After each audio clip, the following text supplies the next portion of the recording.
Ladies and gentlemen, please give a warm welcome to the Executive Director of the American School of Classical Studies at Athens, George Orphanakis.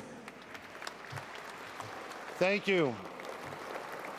Thank you very much, and thank you so much for joining us this evening as we are actually finally able to get together to celebrate the American School of Classical Studies at Athens. We are truly grateful for all of your presence here this evening.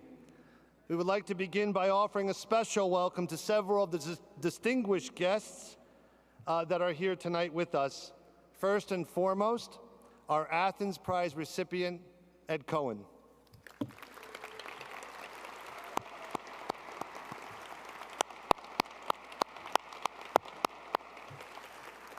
We certainly owe a debt of gratitude to you and to the co-chairs of this gala celebration, Betsy Cohen, Daniel Cohen, and Jonathan Cohen. Please stand and let us acknowledge your presence.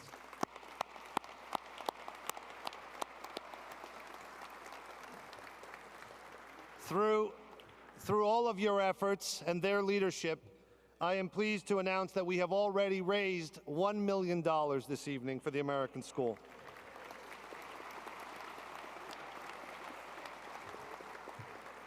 On behalf of the entire American School, I would also like to extend a warm welcome to His Eminence Archbishop Elpidophoros of the Greek Orthodox Archdiocese of America, who's here with us this evening. And likewise, we also wish to acknowledge the presence of the Stavros Niarchos Foundation, a previous Gennadios Prize recipient and grand benefactor of this evening's program. We remain honored by your support and especially by your presence this evening. Thank you, Vasilis and the entire family of the Stavros Niarchos Foundation.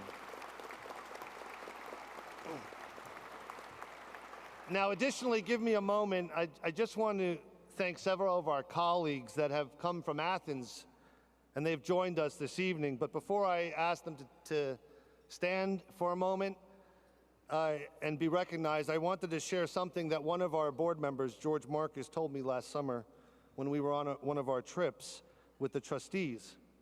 We were in the middle of Greece, and he turns and says to me, "You have the best job in the world."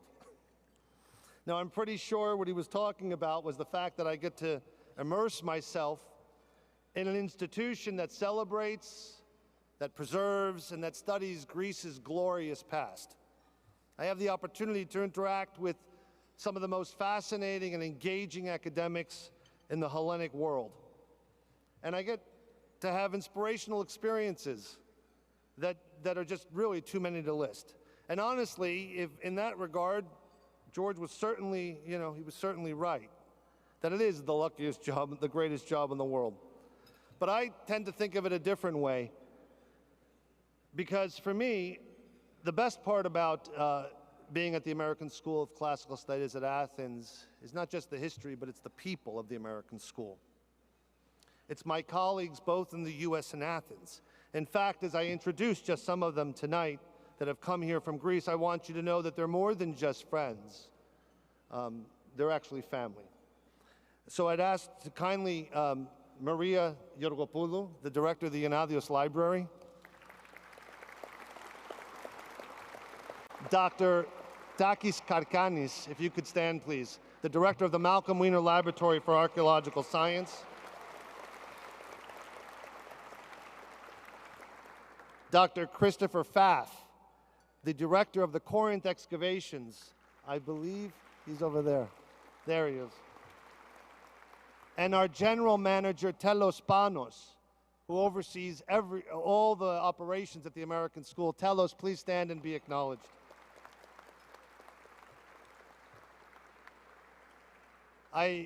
Before we commence with our program this evening, permit me to just thank all of you that have donated and supported the American School, and also those who have contributed items to the silent auction. We encourage you to bid on these things from your cell phones or from the iPads that are in front of you. You can use the QR code at the back of your program. All of the funds we raise tonight support the American School and our ability to preserve, promote, and protect Greece's past. So before we go any further, just take a moment, draw your attention to the screen above me, and just get a tiny glimpse of what the American School of Classical Studies at Athens is truly all about. If you're interested in mankind, if you're interested in society and how it should function, then you would do well to study the past.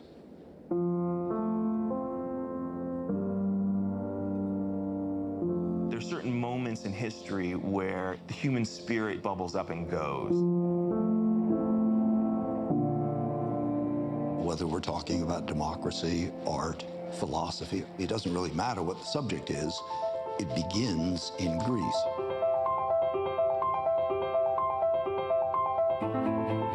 We are the premier overseas research center studying Hellenism from prehistoric times to the present day.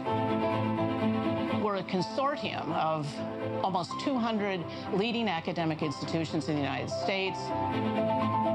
There's hardly a part of Greece that some American school project is not operated in. Through advances in science, the school has suddenly been transformed. We can now tell not only what a person had in his last meal, but where he'd lived. All of that information can really be disseminated to new audiences. Through exhibitions, scholarly presentations. An extended program of outreach to the world community at large.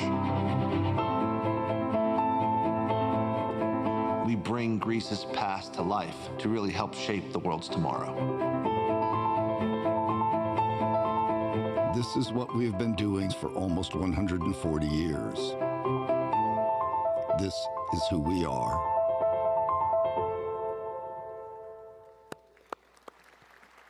And now it gives me great pleasure to introduce the Chairman of the Board of Trustees, Alex Zagoreos.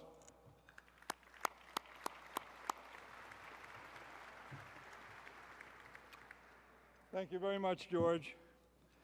And our gratitude to you and to your team for all of the hard work in putting this event together.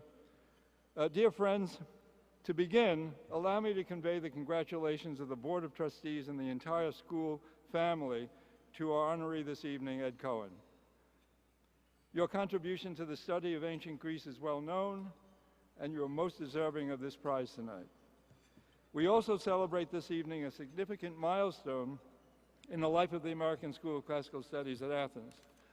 This year has brought with it our 140th anniversary, and our achievements are a testament to the commitment and generosity of many dedicated individuals. At the top of that list are the trustees and overseers who came before us, and those who are currently serving.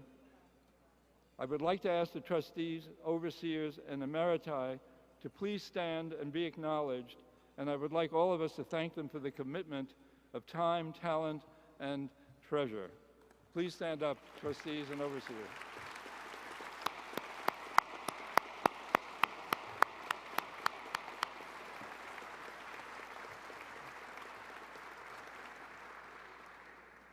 Along with these wonderful folks, we want to acknowledge members of the managing committee and our academic community.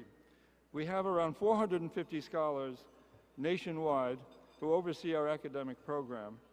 And I know we don't have everyone here, but those of you with our within our academic community, managing committee, alumni, and even staff from our Princeton office, we would be honored if you would please stand and be acknowledged.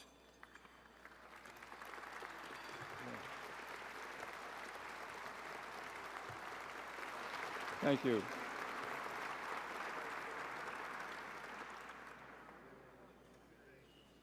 Before we go any further, permit me also to pause for a moment and to thank everyone who supported our virtual gala last year.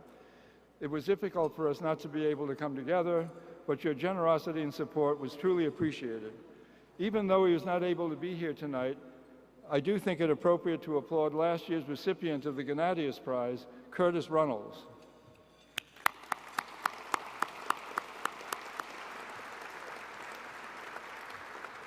He is yet another remarkable example of what makes the American school such a special place. This pandemic was difficult for all of us, yet I'm proud of how the school was able to rise to the challenge by hosting a multitude of online lectures and exhibits. This is a tribute to our resilient staff and academic community. This evening, I would like to thank Ed, Betsy, Jonathan, and Daniel Cohen and the Stavros Niarchos Foundation for being our grand benefactors. We are deeply grateful for your level of commitment and know that this evening would not have been as successful without your support. Finally, I'd like to take the opportunity to thank all of those who contributed to the renovation and expansion of our Student Center complex. If you happen to be in Greece on Saturday, June 4th, please join us for the dedication of Loring Hall and the Macready House. Before we continue with the evening program, I wanted to let you know, if you're not aware, in this room, you have some of the most respected, learned, and prolific scholars of the Greek world. I'm not included in that. These are women and men who have made their life's passion to study and promote Greece's past from antiquity to the present. I encourage you to search these people out. Some of them may be sitting at your table. Take some time to find out who they are and what they do. They will amaze you. And now, ladies and gentlemen, please welcome to the stage the director of the Gennadius Library, Dr. Maria Georgopoulou.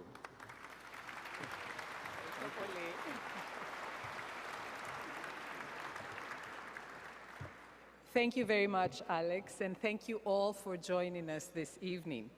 We have had a wonderful year at the Gennadios Library. None of this would have been possible without the dedication and support of our chairman, Andreas Zombanakis, and the entire board of overseers. As many of you may know, this academic year brought with it the inaugural Thalia Potamianos lecture series on the impact of Greek thought and culture. We're most grateful to Fokion Potamianos for his vision and magnanimous support. The lecture series, named after Fokion's grandmother, the distinguished biochemist whose family sought refuge in Greece from Constantinople in the 1920s and who was a pioneer in treating addictions as well as a philanthropist in World War II, invites a notable scholar each year to give 3 lectures. We were honored to have Dr. Peter Frankopan be our inaugural speaker and grateful for each of his 3 talks. The first on our main campus in Athens in October, the second at Georgetown University in March, and this past Tuesday at St. Bartholomew's Church in New York City.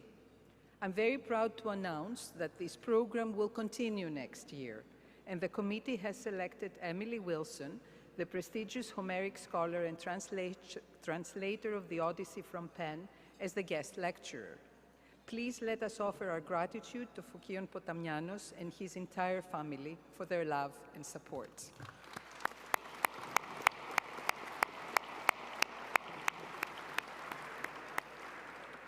It is also important to highlight tonight that the Board of Overseers, together with our managing committee, identified the need for the Gennadios Library to create an academic program focusing on areas of research in post-classical Greek studies.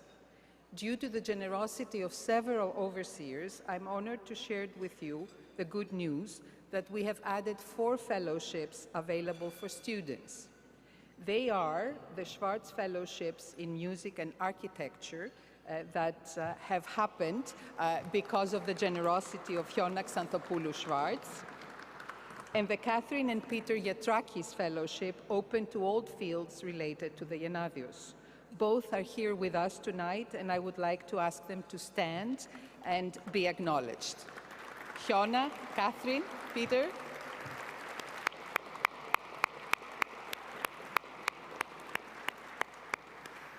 It is also with great pleasure this evening, and it is my privilege to share with you the news that Dino and George Makrikostas have now followed the lead and chosen to endow another fellowship focusing on the impact of the Greek Orthodox Church on the people of Greece. Dino and George, please stand and be acknowledged. Thank you. I'd say that what really makes the academic program special are the students themselves. Their passion, fresh ideas, and areas of study are nothing less than inspiring. We wanted to introduce you to some of these scholars tonight and ask that you draw your attention to the screen above me to catch a glimpse into our Gennadios Library academic program. Thank you.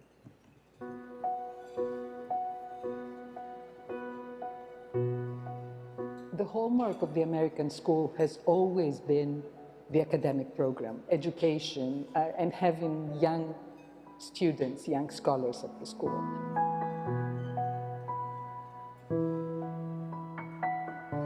Gennadios' deed of gift in 1923, where he gave us 26,000 books and manuscripts. And I use his words in the confident hope that the American school would become a world center for the study of Hellenism from antiquity to the present. We are unique among foreign schools here in Greece, and we're a unique American organization in that we're able to bring graduate students here for a very in-depth program, learning mostly about prehistory and classical Greece. Whereas the American school program focuses on antiquity, the Gennadios goes beyond. It explores Hellenism in the Byzantine period, in the medieval period, in the early modern period, and of course, in the contemporary period. With that inspiration, we wrote a vision for the Gennadios in the 21st century. And that vision had three basic pillars: scholarship, outreach, and the growth of our collections. And for me, scholarship is at the nexus of all this activity. So we're very, very excited that as we are approaching the 100th anniversary of the Gennadios Library, that we've augmented the number of fellowships from 1 to 4 and now 5. And this truly energizes the library. We have these young scholars who come in with their enthusiasm, they look at our books, they look at the treasures, and we always find out more about them. The excitement about the new programs that are developed through the Gennadios Library is that it's expanding the scope and exposure of our students to Greek culture from late antiquity to the modern day. So the new fellowships that deal with music and architecture, urban planning and religion are a really great opportunity for our students to get a broader exposure to everything that makes this country we love so great. So I'm an architect and I'm working on religious buildings and their survival by virtue of their cultural cleansing and appropriation. The nature of my research is very interdisciplinary, and I think it's a real privilege being able to conduct it here at the Gennadios Library, as the library holds such a vast collection of books and archival material on Ottoman and modern Greece that are able to not only inform but actually shape my research. My PhD thesis focuses on the images of sinners in Byzantine, post-Byzantine and Slavic monumental painting, on the nature of their sins and crimes and the resulting punishment they suffered, both in symbolic and real world, in hell and on earth. One of the two most memorable moments in my research here were when I came across the article of Maria Vassilakis that was published in Greek and in the late 80s, I believe, and she was specifically talking about the images of women, sinners, and she discussed the diversity of the crimes that were depicted in churches, and that would make me thinking further about how they related to the reality and to the actual criminal records of the time. There are always surprises reading here. Actually, I was reading a travel account, a specific travel account, and at some point the traveler had arrived at the Heraklion port. So the officer that checked his papers was Vincenzo Skornaros, which is a very important author for Greek oral tradition of poetry and music, of course. It is a very important program here, this specific fellowship. It is a rare one because across the Mediterranean you can find many living traditions today. And if you want, someone wants to combine the study of early European music and how it is related to other traditions across the Mediterranean, then the material here is very important. Research, it's something which is very important. Starting from that, I thought that this would be also an enriching factor for the school, because Gennadios has also a lot of archives, and you have the archives of Mitropoulos. So, you know, this is one of the reasons why I think it's very interesting to start research on that, because the newer music after the 20th century is not very well known. So my PhD project is on Byzantine icons in relief. So there are many objects and many images I could talk about, but one specific I can focus on today that I've been looking at in person recently is this icon, carved icon of Hosius David from the Museum of Byzantine Culture in Thessaloniki. I was very excited to learn about this fellowship opportunity at the Gennadios. My professor actually told me about this opportunity. He has been a long-time friend of the Gennadios. And the Gennadios Library is very important for my research because it has an amazing collection of books, in particular on primary sources for someone studying Byzantine culture. But the Gennadios is also more than just books. The Gennadios Library is an ark, is a treasure trove for the preservation of the history of Hellenism. And we're very grateful to the people who made these new fellowships available. Overseers, friends of the library, people who are passionate about the story and the history of Hellenism. And every generation sees something different in the books, in these treasures. And this is what we want to have. This is what we want to explore. And this is why we feel truly honored to have these new fellowships. And I would like especially to mention the Schwartz Foundation and Hionak Xanthopoulou in particular, Peter and Catherine Yatrakis, and Dino and George Makrikostas, who have given us the opportunity in the last 2 years to expand the scope of the fellowships, to have fellowships in music, in architecture, in church history, and open fellowships for people who want to come and explore the treasures of the Gennadios Library.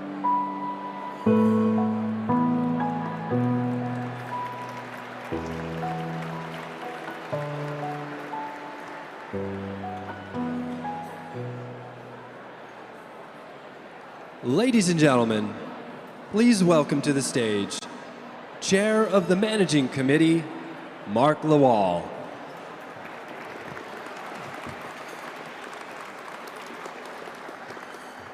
Thank you, everyone.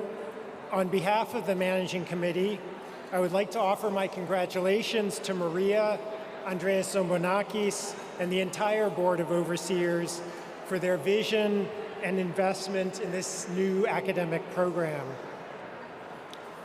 A major responsibility of the Managing Committee is to make all academic appointments at the American School of Classical Studies at Athens. Every 5 years, we appoint a new director of the school in Athens.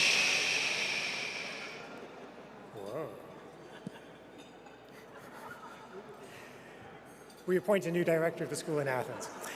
This summer, Professor Jennifer Niles will be finishing her 5-year term.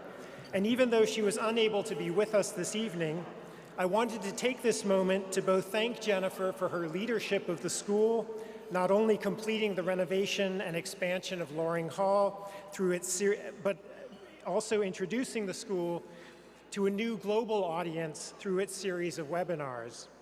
I take this opportunity, too, to introduce you all to the incoming director of the school, Bana Westcott, a distinguished scholar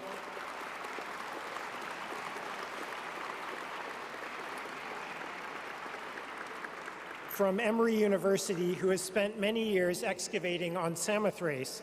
Bana, congratulations on your appointment, and please stand and be acknowledged, I think.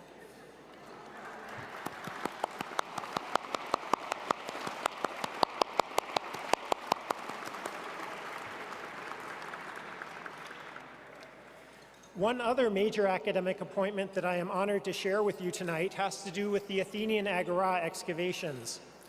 John Camp cannot be with us tonight since he is busy with the excavations in the Athenian Agora as has been the case every summer since 1966. His contributions go far beyond the Agra excavations. A former ambassador to Greece described him as having, quote, done as much to build strong relations between Greece and the United States as anyone I know, end quote. John is retiring at the end of this summer, and we wish him well in his retirement. It is also my privilege, though, to introduce Dr. John Papadopoulos from UCLA, who has been appointed the new director of the Agra excavations. John, congratulations, and please stand and be acknowledged.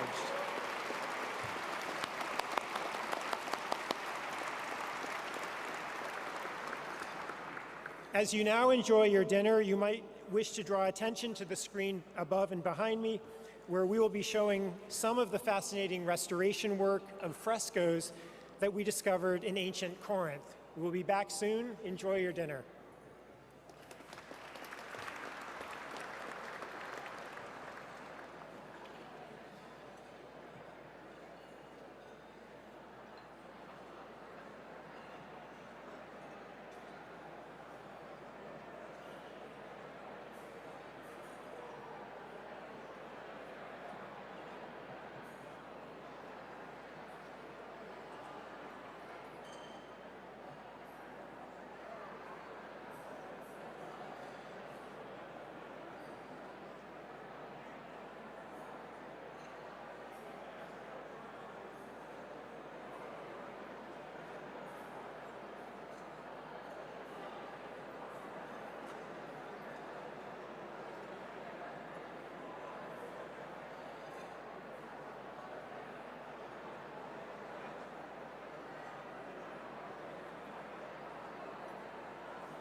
If I could have your, if I could just have your attention for one moment.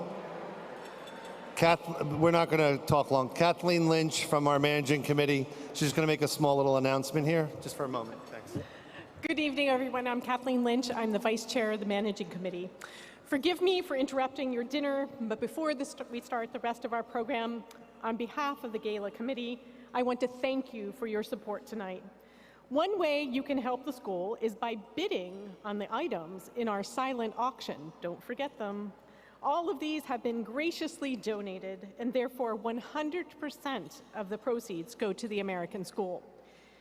Now, if you do not want to bid on anything, you can still participate in supporting the American school by making a contribution tonight using those same iPads on your table. All of the money we raise directly supports our academic programs and the work of the American school. And as a thank you, when the next time you are in Athens, please be sure to reach out to us so that we can arrange a private tour of our campus and our excavations.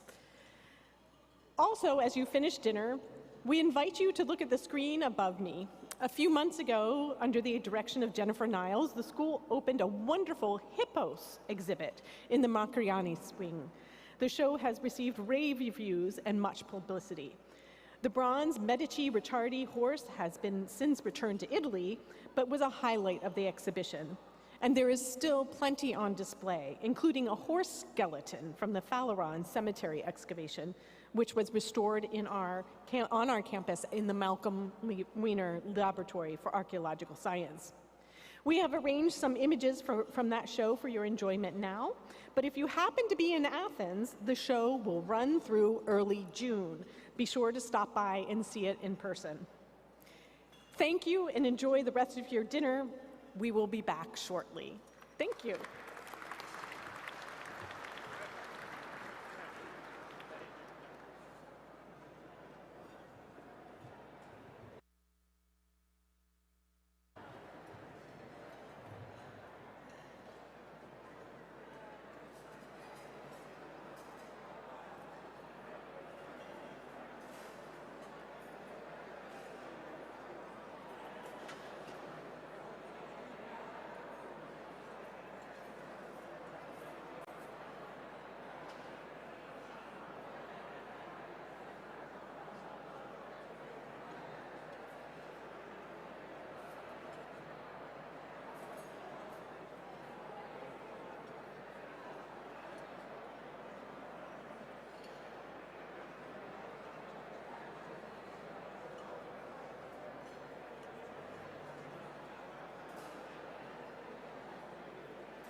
If where's Rob?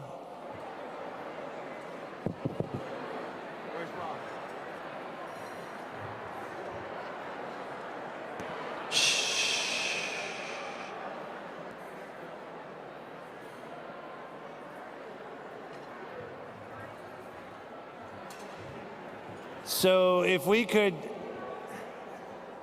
thank you so much. You know, it's wonderful to be back after COVID, and it's completely understandable to want to talk and to be part of this. So we're happy to provide that forum. If we could just return to our seats for a moment. Thank you so much. We truly have an amazing honoree, and hopefully our bellies are a bit full, and we're happy and we're joyful, and we get to pay a respectful tribute to our Athens Prize recipient. We have thank you. We have a wonderful introduction prepared for you. Thank you. That's going to be offered by the President of the Board of Trustees, Rob Loomis.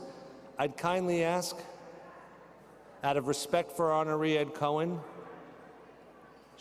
please, thank you, that we really pay attention. His achievements are remarkable, and I think it's only fitting that we at least gift him our attention. Let's welcome Rob Loomis, the President of our Board of Trustees.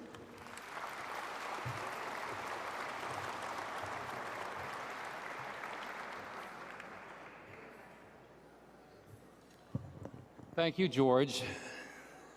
Hi, Ed. Hi, Betsy. On behalf of the trustees, thank you for joining us here this evening to honor Edward E. Cohen for his achievements as a scholar and as a valued member of the American school community for more than 60 years.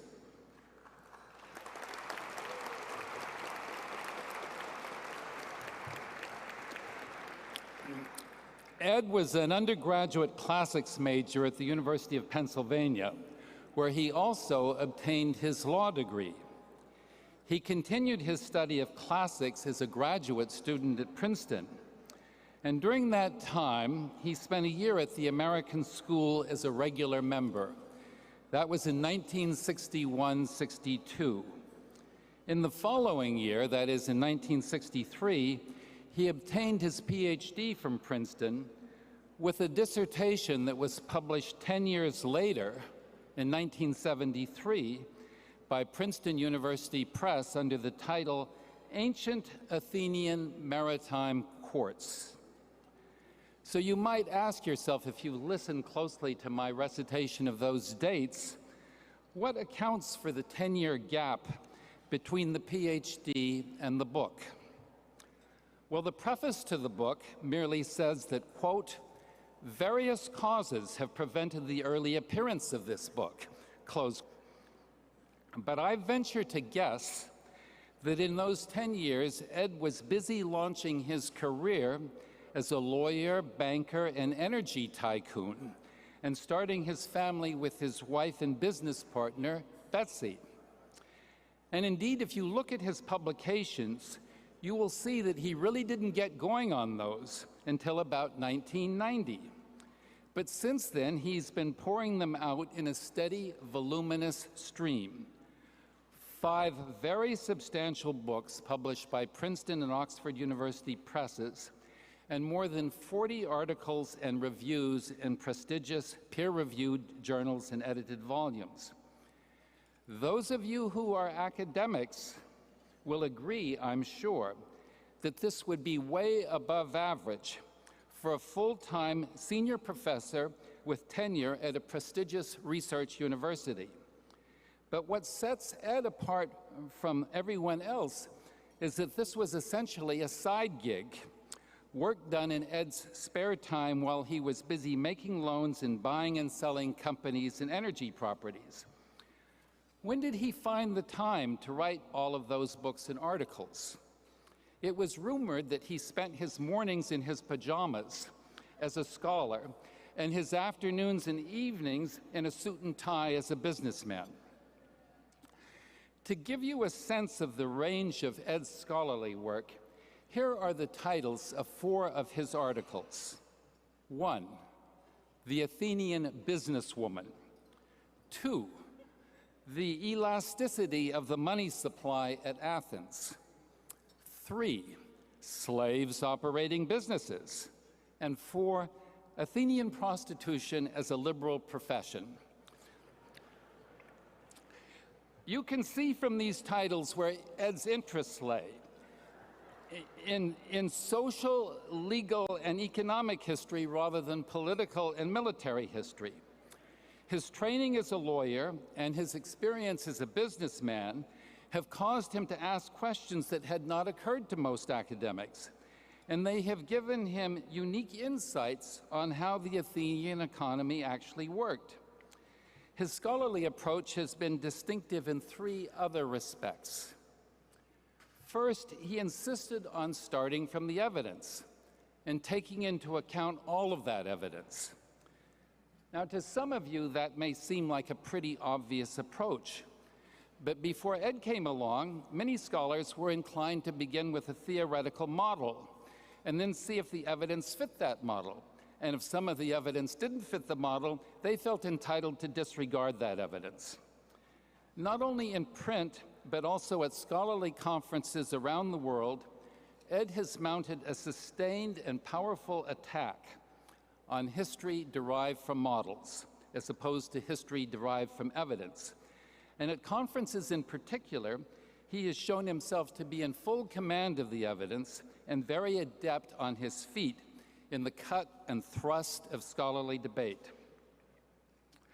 Second, Ed has argued that although the ancient Athenian economy was simpler than complex modern industrial economies, the economic behavior of individuals at Athens was motivated, as ours is, by a desire for monetary gain and profit, and not just for social status and conspicuous consumption. Scholars continue to debate this point, but I think it's fair to say that Ed Cohen has moved the needle on this, and that it is now generally accepted that market forces were much more important in Athenian economic activity than had been previously thought. Third and finally, Ed has been several decades ahead of his time in focusing on underrepresented groups in society, not just white male citizens, but also women, foreigners, and slaves. Today, those are central topics in universities and in the media, reflecting the social and political tensions of our time. But back in the 1980s, they were less of a focus. When Ed started to investigate these topics, it's not because they were trendy, but rather because that's where the evidence led him, as he was trying to understand how the Athenian economy actually worked. Although Ed did not begin his massive output of scholarly publication until the late 1980s, much earlier than that, it was clear that Greece in general, and the American school in particular, were part of his identity. He became a trustee of the school in 1981, and he's been an active participant in our deliberations ever since, becoming an overseer of our Gennadius library in 2009 when his son Jonathan succeeded him as a trustee of the school. But Greece has pervaded other parts of his life as well. In the early 1990s, when my wife Leslie and I visited Ed and Betsy at their house in Maine, I was struck by the name that was painted on their boat, the Perilos, which was the name of the sacred ship of the Athenian navy in the 5th and 4th centuries BC, the trireme that raced across the Aegean Sea to carry important messages. I can assure you that no one else on the coast of Maine would have ever thought of that name. Now that Ed is a bit older, he has replaced the Perilos with the Ithaca, named for the home island of Odysseus, the place of rest and repose that Odysseus finally reached after an exhausting 10-year journey home from the Trojan War. When Ed's business success enabled him to undertake major philanthropy through a family foundation, The family called it the Arete Foundation. Arete is a Greek word that cannot be translated by a single English word because it simultaneously connotes two different qualities. On the one hand, excellence, and on the other hand, virtue. The two don't always go together, but in an ideal world, they do. Those are the two qualities that the Arete Foundation has supported at the American School. First of all, for many years, it has provided full fellowships for 3 of our students. And those fellowships are named not Cohen or Arete, but rather after Michael Jameson, Philip Lockhart, and Martin Ostwald, 3 scholars who were Ed's inspirational teachers at Penn. More recently, when we were struggling to kick off what has turned out to be a $10 million campaign to renovate and expand Loring Hall, our residential and dining complex, the first big gift came from the Arete Foundation as a family gift, not only from Ed, but also from the American School. And now, to illustrate what I've been saying, we'd like to show you a brief film on Ed and his impact on Greek history.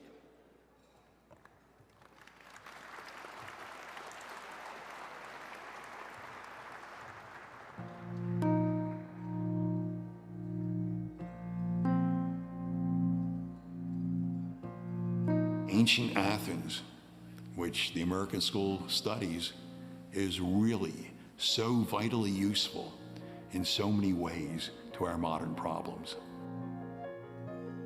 Now you take Athenian democracy, the glory of the world. The research I'm doing and others have done shows it's a more complicated issue, thank goodness. The best source for the democracy of Athens and how the administration worked is Aristotle's Constitution of the Athenians. But once these excavations began, it's like having the pictures to a book. It wasn't perfect, but no democracy since has been perfect. It's a very fragile thing, as we saw in Athens, and it's a very fragile thing now in Western Europe and in the United States. It continuously reshapes itself because it involves so many people.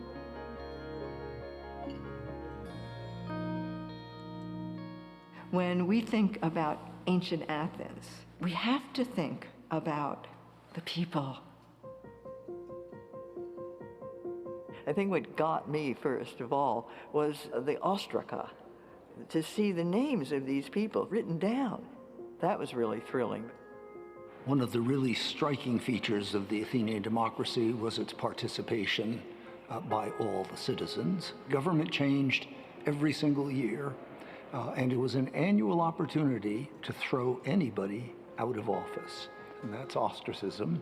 That takes its word from these broken pieces of pottery, and that was official.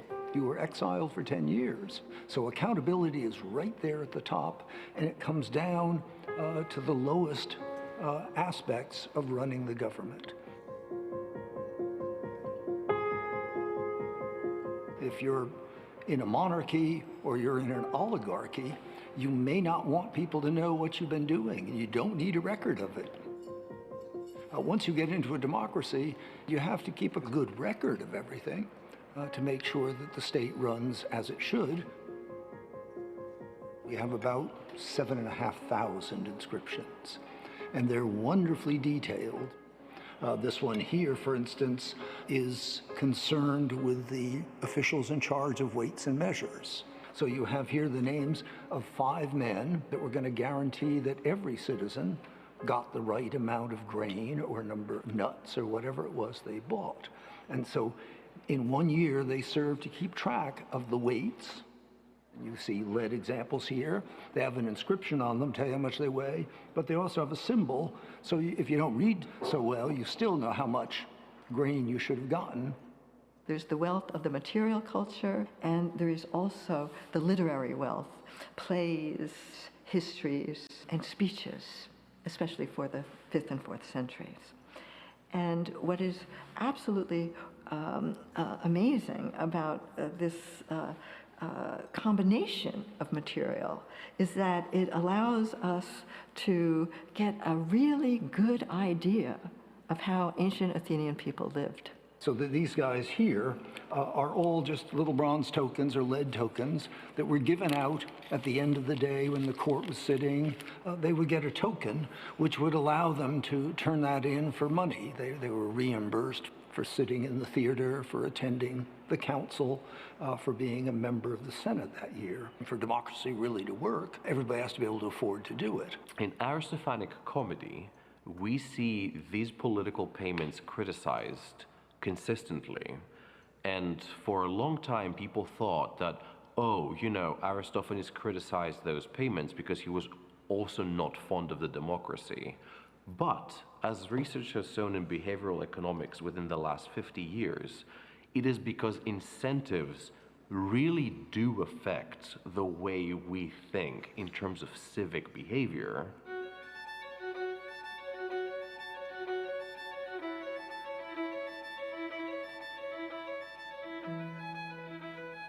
The Athenians thought a lot about life and what they did, and they were able to express it and put it down in a way that practically no one else seems to have done. And that meant a lot of regulation to make sure everybody performed competently and particularly honestly, because they were all on the same level as far as the system was concerned.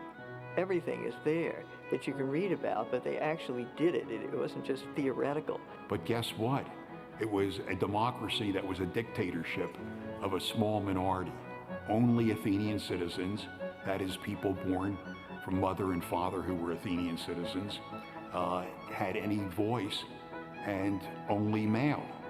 The overwhelming majority of the population, females, foreigners, slaves, had no voice whatsoever. But this male citizen has got to be, he's got to be militaristic, he's got to be gymnastic, he has to keep away from craftsman-like arts if he wants to be, if he's ambitious and he wants to be highly reputable. If you actually had to work for a living, farming was like acceptable as long as you didn't actually do any personal work and you supervised slaves and other people doing the actual farming. In their texts, some people are talking about creation of profit and money-making as something that is distasteful, and it is something that is for people of a lower class, of a lower status, of a more base way of thinking.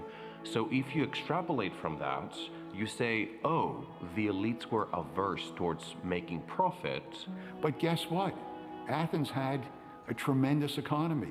It was the economic powerhouse in the 4th century BCE of the entire Eastern Mediterranean.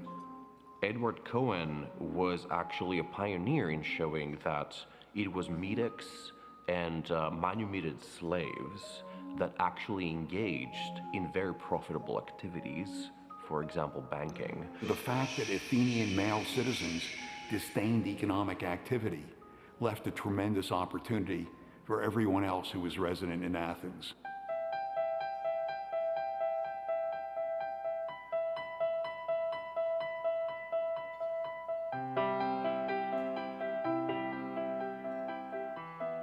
As the center of town, the Agora would have attracted all inhabitants of Athens, but not all citizens. That is to say, women would be in here, slaves would be here, residents from other Greek city-states who spent time and money in Athens, and there would have been a lot of trading and necessity for coinage. This here is a lump of corroded bronze, very, very hard to make much sense of it all until they're cleaned up.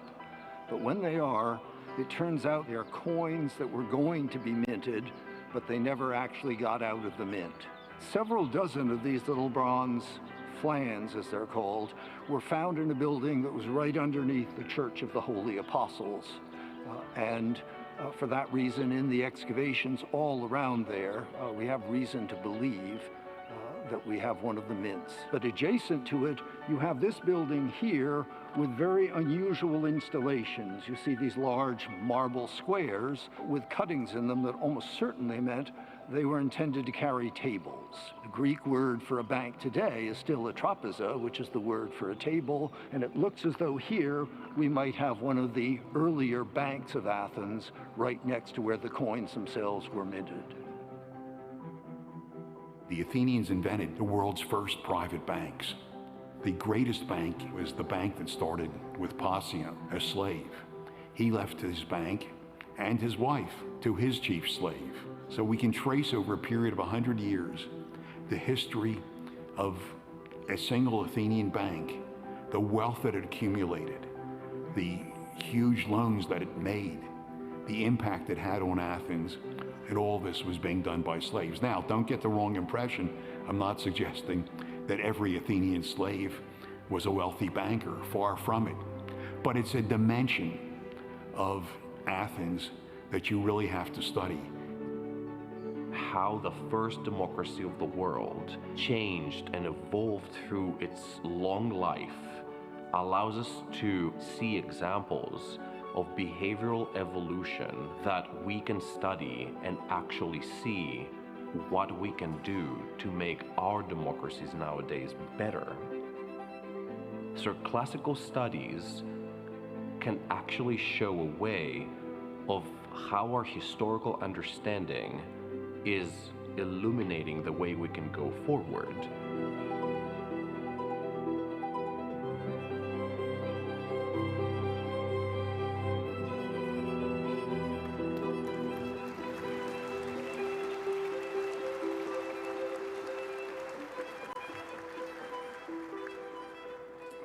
Before we bring Ed up on the stage, I would like to introduce his wife, Betsy, and his two sons, Jonathan and Daniel, and invite them to come to the podium.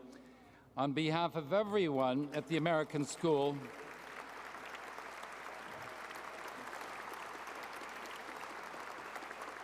we want to thank you for serving as co-chairs of this evening's Gala celebration and making tonight such a wonderful success.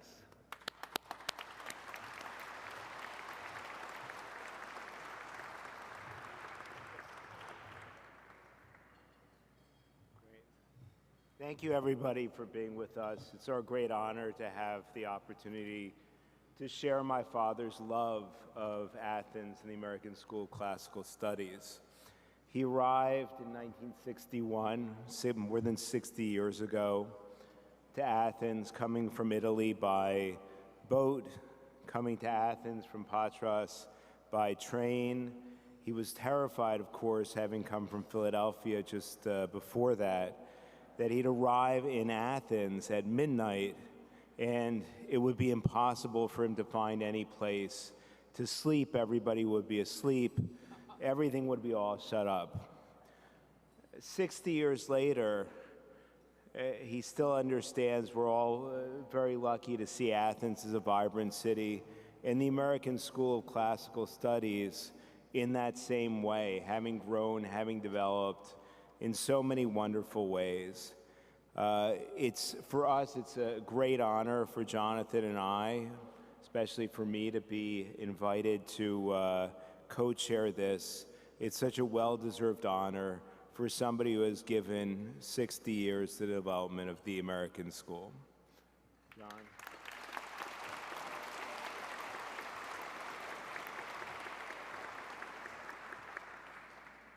Just a few words. I'm Jonathan Cohen, better known as Ed's son. I'm here as a trustee of the American School of Classical Studies in Athens, as Ed's son, as another admirer of Edward Cohen. I think we can all agree that his accomplishments are amazing, and that that's if you know them superficially. Growing up in Philadelphia, he has used his intelligence and his ability of persuasion to not only build substantial global business interests, but further his over 60-year passion for the Hellenistic and Roman worlds. His academic record speaks for itself, and his business achievements are substantial and at a level that, in my opinion, puts him amongst a small elite group. Thank you, Dad, for giving back to the world through your amazing philanthropy, your dedication to family, and your unbridled desire to learn.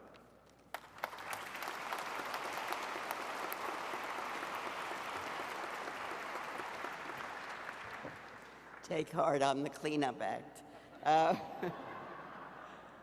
Rob alluded to the fact that Ed broke enormous new ground in the field of classics. It's one of his characteristics to be able, in many, many fields, but particularly in classics, to read what others have read time and time again over the course of many, many years, and to have new insights. To be able to put together, as Rob discussed, the evidence that was there just before them and never had been seen. But as particularly academics in this audience will have sympathy and empathy, it was not always an easy path. We would go to conferences where there could be almost fistfights because Ed was introducing an idea that had not been introduced before. And each group and each school, whether the German school or the British school or the French school, everyone had an idea, but it wasn't Ed's. And now, 50-some years later, we're delighted to hear the professor from Washington University in St. Louis say that Ed broke new ground. He did, and that his ideas now are accepted in a footnote rather than in a fist fight at a place like Darwin College.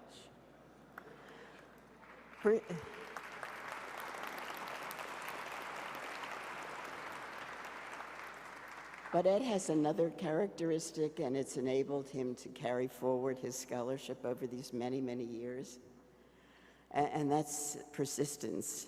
I share with you a personal view of this. When we were very shortly after we were married, and if we make it for the next 4 days, it'll be 57 years.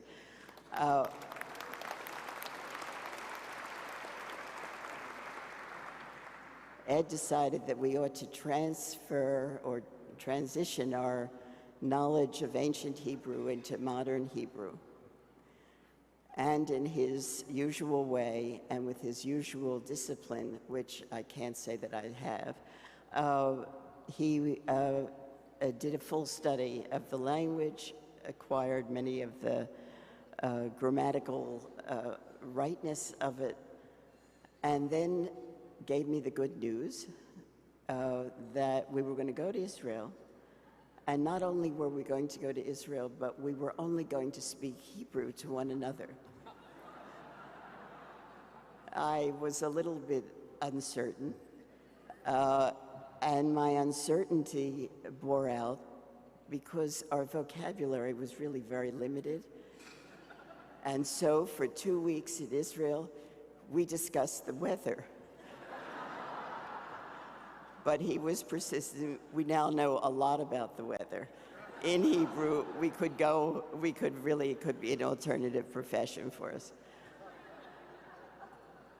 But it's that sense of commitment that has carried not only his scholarship, but his love of Athens and Greece and the American school forward, and why we feel that he is so appropriate for the Athens Prize, and we thank you for coming and sharing it with us tonight.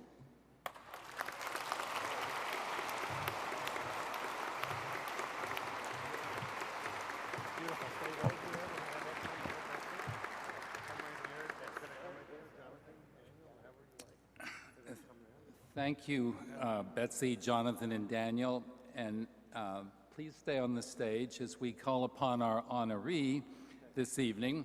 Ladies and gentlemen, please give a warm welcome to our Athens Prize recipient, Edward Cohen.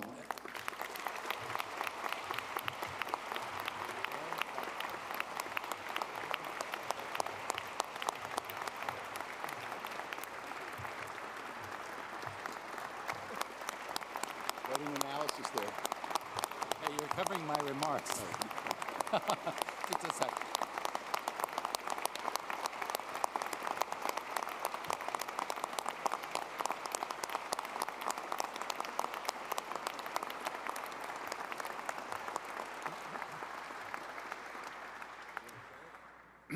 On behalf of the trustees of the American School of Classical Studies at Athens, I hereby present you with the school's Athens Prize for outstanding contributions to the advancement of knowledge of ancient Greece.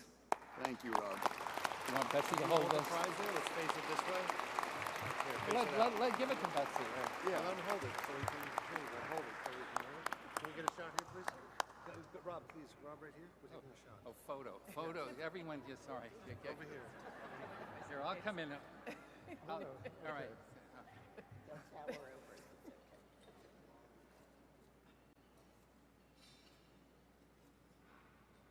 Beautiful. Very good. Well done. Well done. Thank you. I love this. Congratulations. Thank you. Wonderful. Sorry. Thank you again. All right. I have a lot to say about the weather now,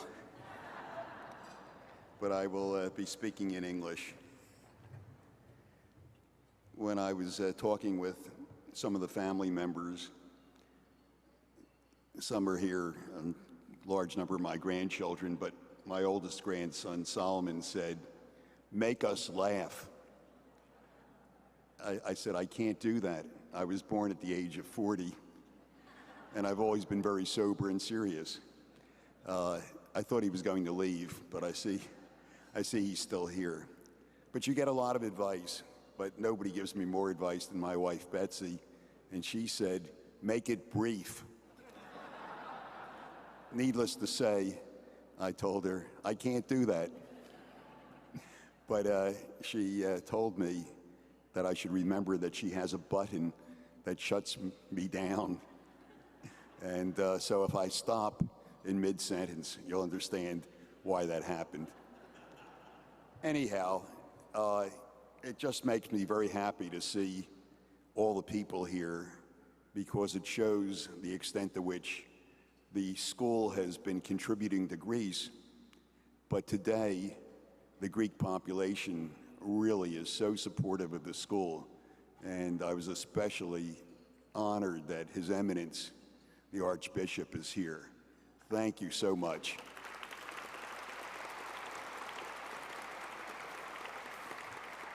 So I will give you some serious remarks, but I know I'm supposed to say thank you, and I do say thank you, but anybody being honored can say thank you.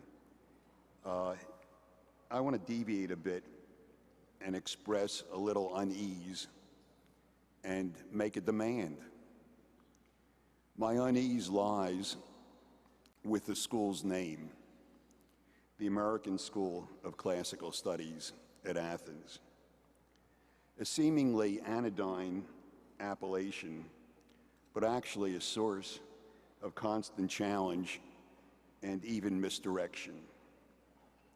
Back in the 19th century, you know, there were two American schools of classical studies. One, our institution, and I see Brian Rose, who's from the American Academy, knows. There was another one, the American School of Classical Studies at Rome. But more than 100 years ago, the school at Rome, having been transformed far beyond its classical roots, became simply the American Academy. All of the so-called American schools of Oriental research in Yemen, in the Holy Land, in Iraq, in Syria, in Jordan, they all have abandoned their original monikers. We, however, cling to our original name. Now, my son Daniel seemed to know a good bit about me. You all now know a great deal, and I should tell you that I was inclined to come here in my pajamas because the world seems to know that that's how I do my classical research. But once again, Betsy urged me, it's not the morning, you're not doing research, get dressed. so I went forward. But seriously, Daniel told you about how I was scared as a 22-year-old. I'd arrive in Athens and it would all be closed down and so on. But I don't think I ever told him that when I did arrive, of course, the sound of music was filling the streets. It was chock full of crowds. Cabs were available in multitude. But I did have a big problem. Taxi driver had never heard of the American School of Classical Studies. Only after helpful passers-by, and you have to remember, the Greek people, this was my introduction, but 2 a.m. in the morning, and crowds are trying to determine where I wanted to go. They weren't letting me just pass by. And finally, one wise person said, oh, he wants to go to the American Archaeological School, the Amerikaniki Archaeology School. Then the driver understood. Pios ina tonema. What's in a name? Shakespeare famously put it in Romeo and Juliet, that which we call a rose by any other word would smell as sweet.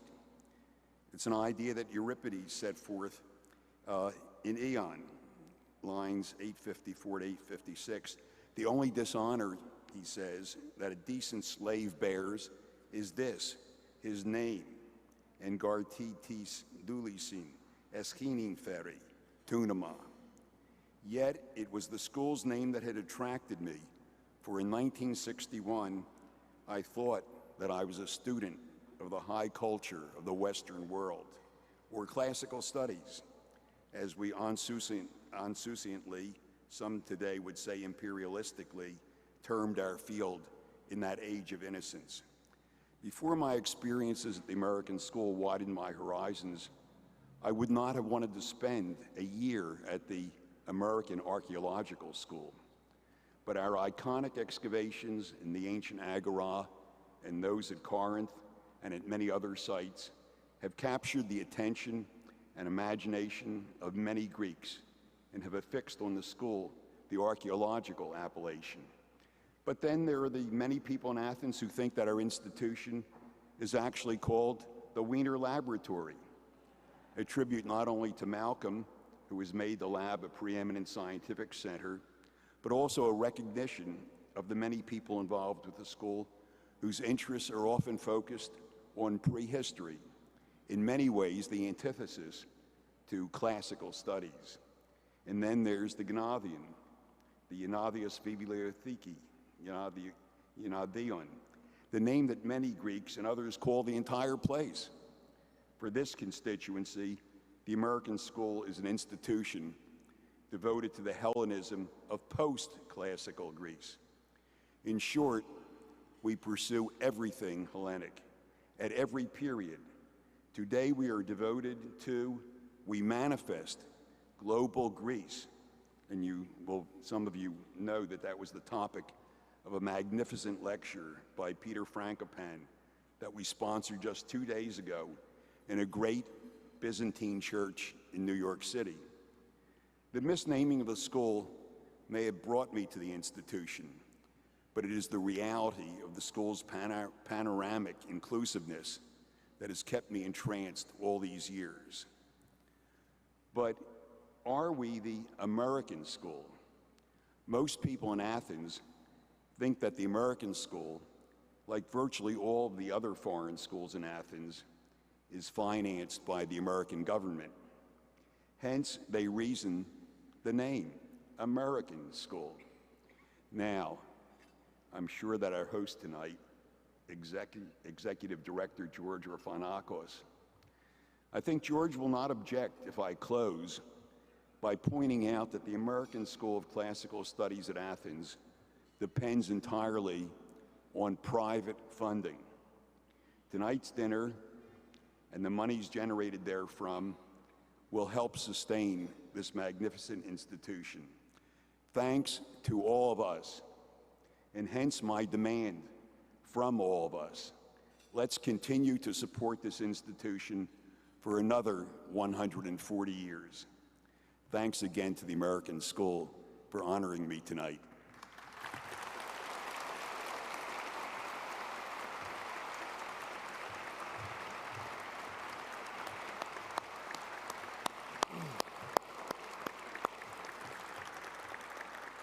Another round of applause for Ed Cohen, our Athens Prize recipient.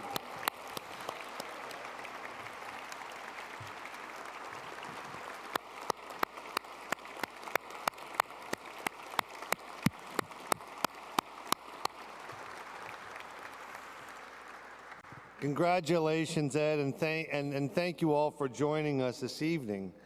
I would also like to extend my gratitude to my colleagues from our Princeton office and to thank them for their support this evening. A special word of gratitude to a few special people. Nancy Savaidis, please. Dennis Mark, Konstantinos Tsortsinis, and Molly Cookler. I also thank Mary Beth Schneller, our publications team, and everyone in Princeton that helped us. We'd like to ask you to please save the date for next year's gala, which will be held here again. I think we can all agree this is a magnificent room. On Thursday, May 11th, 2023. Now, I do want to say a couple of words. We're going to be closing the auction at 9:25 in about 10 minutes, at which time, if you've won a prize, or you can go to the back room where we checked in and you can check out there. The journals that you have on your table, those are a gift from the American School.